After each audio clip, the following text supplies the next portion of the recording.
Hello, everyone. Welcome to the latest episode of Bear in Minds Before the MCU, where we are Mm, discussing the 1994 film. I believe it was, Look how yes. well prepared we are. I mean, it's just keeping within character, isn't it? Yep. I will very quickly get the page up. But yeah, 1994. What film is that film Well, that we've film watched? is smoking. It is, yeah, It is the Mask, yep, the Jim Carrey um, vehicle, and Cameron yeah. Diaz. And yeah, really the film that launched Cameron Diaz. Yeah, Because she sort of I think she had been in films before this, but she was a bit of a nothing. Um, and then suddenly this was the thing that threw her nothing is a into harsh stardom. word. No, I mean, Unknown. I'm not saying Use the term unknown. It's way more pleasant than nothing. I am going to say nothing. I'm going to be truly horrible. I'm going to be an awful human being. And yeah, we'll say nothing. But yeah, In fact, I've got Cameron Diaz's page up now. I'll have a quick look. it Like, is a comic book adaptation. it is, isn't it? Yeah, it's Yes, a which I Dark know. Horse comic. Yes, I've read a couple of issues. The comic is a lot less. This is actually her first credited film role. Ah, so the So she was literally a nothing before this. the comic is a much darker thing from what I've seen of it. Yeah, I think I remember hearing about that. That it was somewhat made a little bit more family friendly, but at the same time, um, I do remember there being a darker edge to this when I watched it as a kid. Because this came out when I was 12, It's a so by big the time I actually evident in what Jim Carrey's character Stanley Ipkiss is a big cartoon fan, right? So mm, his masked persona comes across as a giant cartoon character yes, compared to later on, and again, spoilers for a 1994 film. yeah. But later on in the film, when the villain gets the mask, he's significantly less cartoonish. Yes, but it, like the mask, which is it's meant to be the enchanted mask of Loki, Yes, the Norse god, now famous for the Marvel films and his Disney I Plus mean, TV series. Marvel would have been using Loki even back. Marvel have been, as at least as a comic character, Marvel have been using Loki Hmm. since the 60s. Oh, I know. Yeah, I mean, I'm just saying for the mainstream audiences, obviously that the I mean, Disney are trying mo- to. the more famed Yeah, version of Loki Disney are trying is their hardest to trademark Loki at the moment, aren't they? And it's really. like, yeah, they're being very litigious with people using the Hmm. term Loki, and it's like, come on, I mean, Disney. it is. Yeah, it's a Like, Norse god. yeah, like this, Yeah, this isn't something you're gonna really be able to pull off, even for you. I mean, it's literally like trying to trademark God. Yeah, I'm pretty sure there's people out Like there who still worship the Norse pantheon. So they do. yeah, So it would be difficult, especially in the Scandinavian countries. It would be yeah, they've very been going difficult. over like I mean, they might get away with it in the States. You know what America's like. they've But been going after like Etsy merchants and things like that, and it's like mm, for just making Loki things, and it's like not necessarily mm, an argument could be made that yes, Marvel Loki, yeah, but like Loki himself, no, like mm, totally. Anyway, so this is the Enchanted Mask of Loki, yeah, which has been hidden. The opening sequence is there's an oil pipeline or something like that getting laid at the bottom of the sea, and there's a treasure box that's been obviously down there for quite some time, and it gets broken open by one of the pipes being dropped, and the mask comes out, and our hero Stanley Ipkiss finds the mask floating in the river after he's had a disappointing night out on the town, yeah, and he puts it on and becomes the mask. And I mean, you were saying that obviously it's a bit dark. as I was saying, it's like when I don't think the film is a bit dark. The film is dark. Do you think? I think so. Yeah. Because remember, this was heavily marketed at kids and family, and the mask is quite rapey. Like, that's the thing is that, like, the mask itself brings, as you were saying, the kind of an element of the person's persona to the front, like what they necessarily want to be or think they want to be. So with it was a PG. Yeah. So with Carrey's character, he adores cartoons, silly cartoons, and in particular the horny wolf. But he also is the nice guy that finishes last, and he wants to be that confident man. It's worth taking a note that 90s comedies of this era all had a certain, and this isn't to excuse it, but all had a certain element of this to them. Oh, I know, but I mean, the thing is that, like, I think it's quite nicely done, though. I mean, I'm saying it's dark, but I think it's good dark because it does. The thing is that Cameron Diaz, his character, I can't remember the name of the character, but Cameron Diaz's character doesn't fall for the mask. She falls for Stanley. And the mask allows him to learn a confidence he didn't have, which is why, like, I think it's very good that at the end it's like, nah, I don't actually need this, and it's a disposal of the mask. Oh, exactly. And so she, like, through, like, when she first encounters the mask, like, he sort of forces a kiss on her after, you know, wooing her and dancing with her and stuff like that. But you can, and like, at first she's slightly charmed by it, but when he tries it again later in the film, once she started to fall for Stanley, she pulls back because she, like, the mask character, as opposed to Stanley, is a forceful, arrogant, overconfident man who doesn't necessarily, like, I mean, he is that horny dog character, that horny wolf character from the cartoon.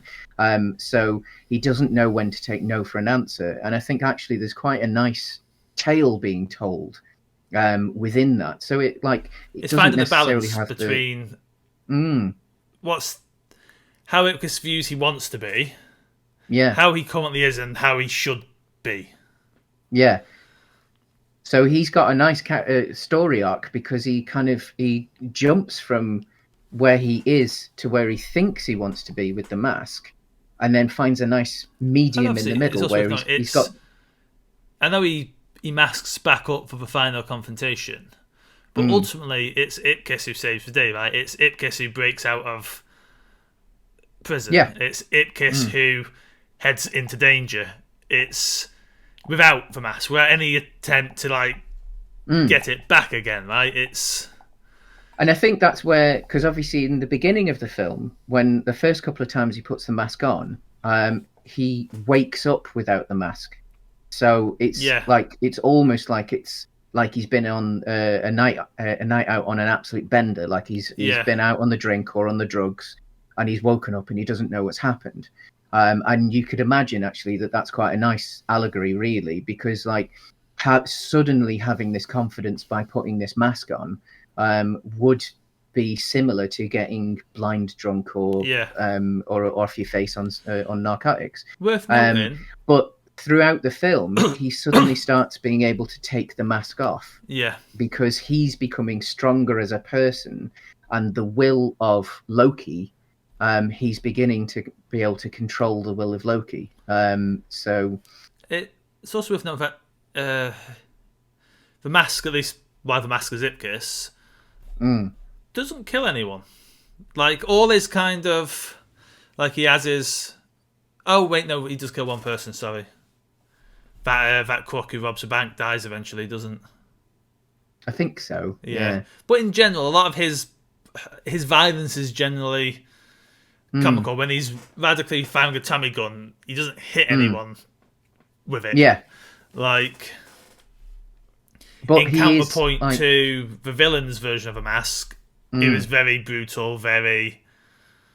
But again, I mean, like that's the more violent elements of the mask as Ipkiss is at the beginning when, in theory, Ipkiss's own self-confidence isn't high enough that he can control the Loki aspects Yeah, of the mask. In theory, early on, that isn't Ipkiss that you're looking at. That is Loki using the body of Ipkiss as opposed to yeah. Ipkiss using the The power of powers Loki. of Loki.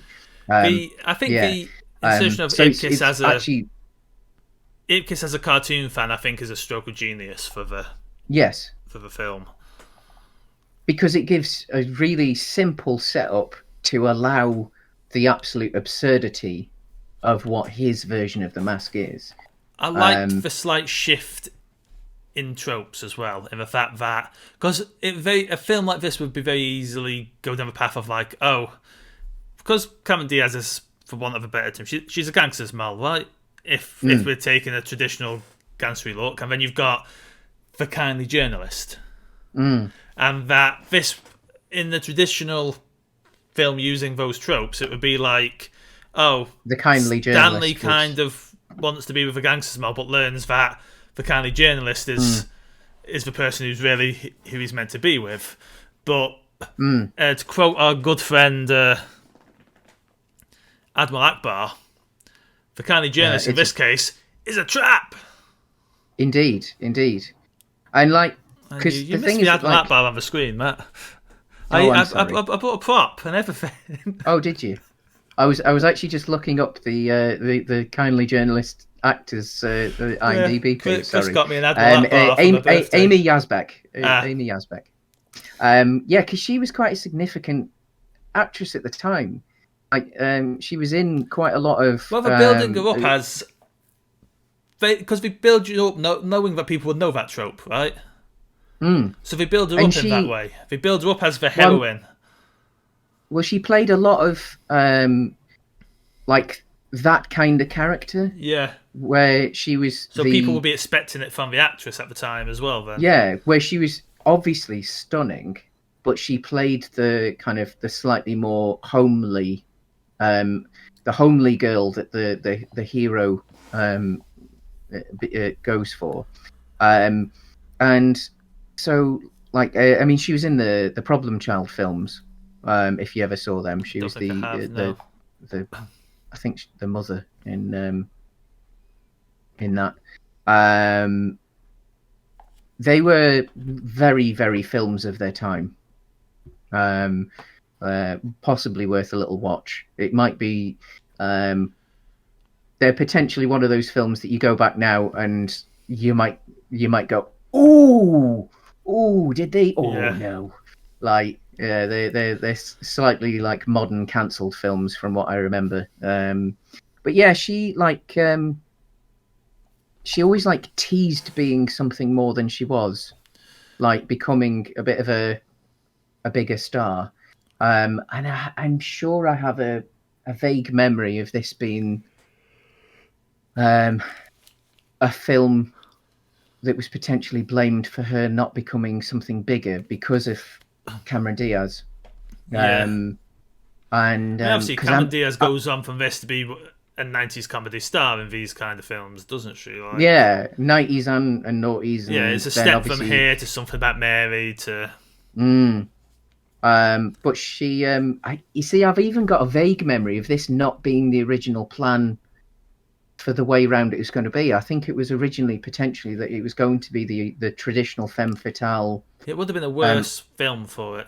I think it would have been a worse film for it because it works. I like the reveal that she's betrayed him and.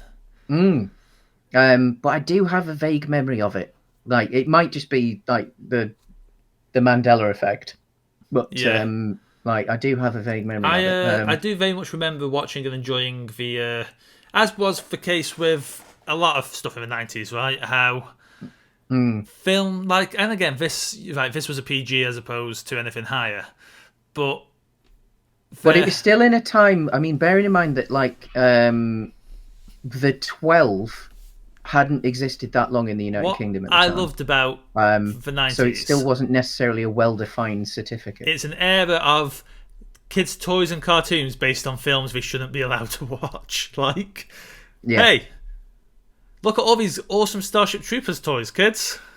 Yeah. And I remember having like Starship Troopers Micro Machine style things, like the giant bug, the queen, the mother. Like, I remember having one of those as a toy, and it's like, wait a minute, like, because again, Starship Troopers, that is a film that earns its 18. Like, It certainly does. Yeah. great film. Maybe one we watch at some point. Like Terminator toys, all this merchandise for kids based on films. Oh yeah, like certainly not kids. It doesn't happen anymore. Like no one. The 2 Burton Batman films, like That's a certainly not.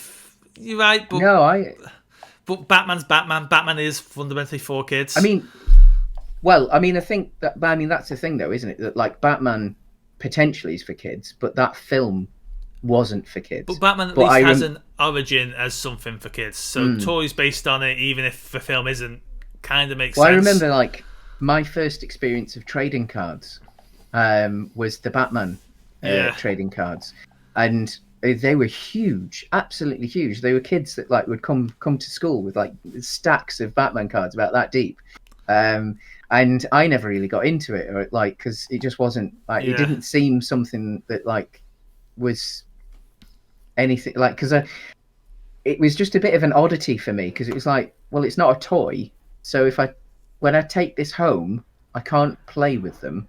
Yeah, I can organize them, and I got joy out of organizing things, but like I can't play with them. Well, it depends. This wasn't when it comes to trading cards. Obviously, as card gaming comes forward, Pokemon Magic, they have a fundamental purpose outside the collection, right? Yeah. But trading cards only have a purpose of collection. But even as a kid, like definitely like trading cards that are just stills from a film, just like photo stills, like they don't do it for me. Trading cards that were all of it, like all artwork, I can get a kick out of them because I'm owning some cool artwork, right? But just a photographic still of a film, it's like that doesn't really do much for me. Like, no, I get you. But I'm more thinking like stuff like Terminator and Robocop, right? Something that's designed from the get-go with adults in definitely mind. for adults. Yeah, like hasn't even got a history of being a kid's character first. And even the first Turtles film. But again, even the first Turtle film, like it is certainly for kids. By the time the Turtles film hits, the Turtles cartoon was already. But bear in mind, the Turtles cartoon is based on a comic that's decidedly more adult than the cartoon. I mean, for it's a Daredevil. Isn't it a Daredevil? It's a Daredevil spoof, yeah. Yeah. It's a Daredevil Marvel spoof, yeah. But I remember really enjoying the Mask cartoon. Yeah, the Mask cartoon was excellent. Yeah, 3 seasons. All for $9.99. Then getting for $9.99 a piece on Amazon. I was tempted last night after finishing the film, but they're only in SD. I mean, they're only ever going to be in SD. No one's going to go out there and remaster the Mask cartoon. Although like depending on the art style, cartoons actually do up-res quite nicely. But it's more the money involved. Like no, I'm not talking about for them to do. I'm talking about like just simply through the upscaling on your TV and what have you. Actually, cartoons can do quite a nice job. Like you watch some of the older Family Guys on TV, and if you're watching a high enough broadcast of it, in particular, like when it used to be on Netflix, it was coming at a decent enough bit rate that once your TV decided to try and work a little smoothing with it as well, it didn't look too bad because obviously most of it's just solid color backgrounds. So once you've chopped that solid color background, well, smoothed it and then re-chopped it, like it's fine. But yeah, so The Mask. Yeah, it quite an important film, obviously, for the careers of various people. Like it was another one that really boosted Jim Carrey. What I did notice in this, almost like the Ryan Reynolds now is essentially playing Jim Carrey from then. but with muscles. Right, so the successful Ryan Reynolds has Yeah. essentially taken elements of Jim Carrey and put guns on it.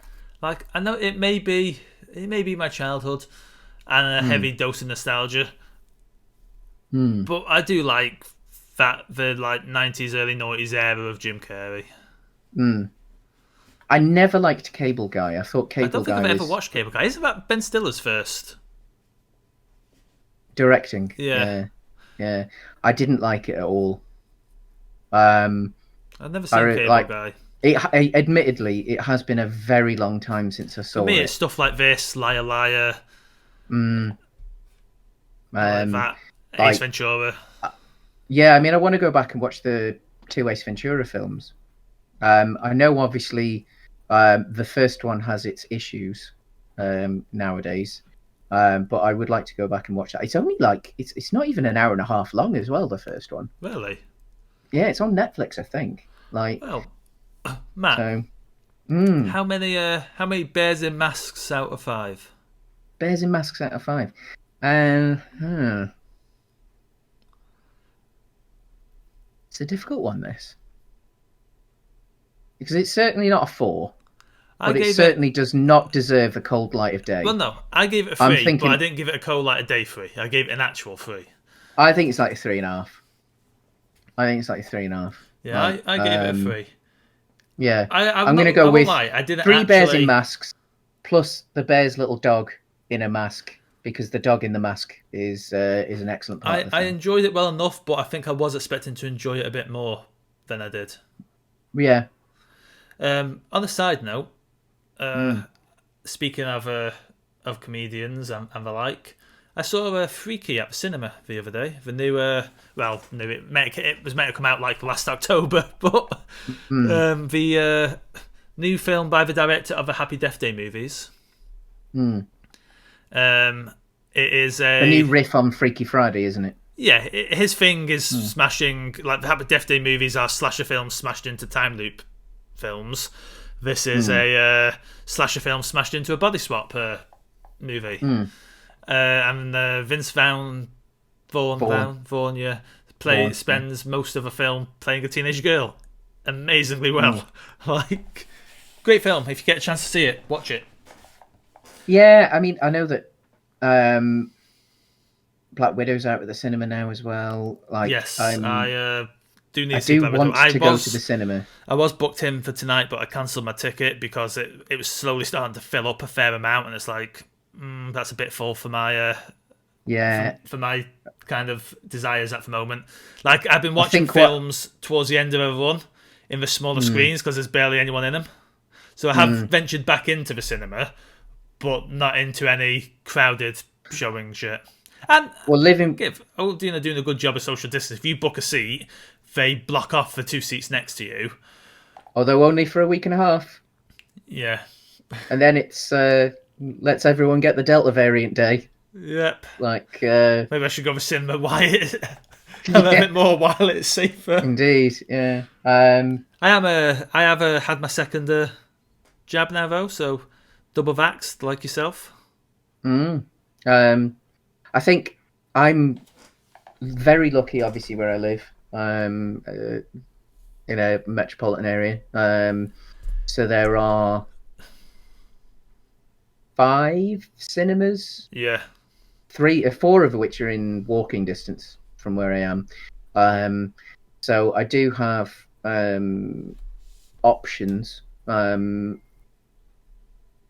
Hopefully, I can convince the wife to finish work early one day, and we can go for an early afternoon showing of something when potentially it's a bit quieter. Obviously, all the kids break up from school this week because we're filming this episode in advance. Because of the sad death of Richard Donner, we will have slotted a Richard Donner special in what's now last week. Yeah, obviously daytime might get a little busier at the cinema with the kids being off, and of course, Reckless Abandonment Day is coming. It's the tame purge, as it will probably end up being on July 19th Yeah. here in the United Kingdom. So, woo. Well, Yeah. on that cheery note, we shall see you soon. Yeah. See you soon.